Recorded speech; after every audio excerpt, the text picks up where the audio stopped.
السلام علیکم ورحمت الله وبرکاته. ډیرو قدرمنو عزتمندو د اسلام د دین سپایانو په اسلام باندې مینو رونو خويندو انن تاسو په مخ کې یو مختصر پیغام تاسو سره شریکو. امید ده چې پیغامم تر اخیره په مینا او شوق او جذبه باندې واورئ.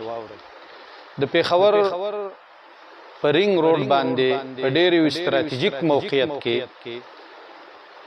شیخ امین الله محمدی چې زمنګ د قران او سنت لوی داعی دی، د یو د مدرسې او جماعت د لپاره ځای اخیستی دی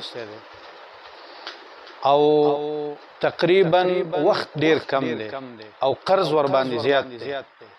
په ټولو دین دوستو با احساس او دردمنو رونو باندې غږ کوم چې راشئ شیخ امین الله محمدی ملا وتړئ په دې د خپل وس مناسب د سره مرسته وکړئ، د سره کومک وکړئ چې د الله د کور د آبادی مکمل شي او د دین د مرکز آباد شي.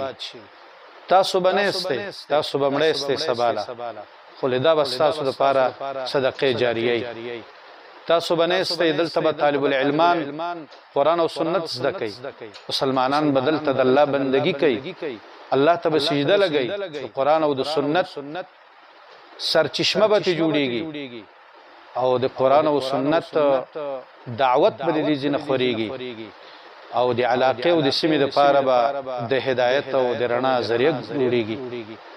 مستاسو د ټولو نظما هله تاسو ته زما د خواسته چې زمنګ دی ورور سره چې ډیر په مینا او جذبه باندې د کار تر دنګلې دي د سر مرسته وکي او د سر تعاون وکي. السلام علیکم ورحمت الله وبرکاته.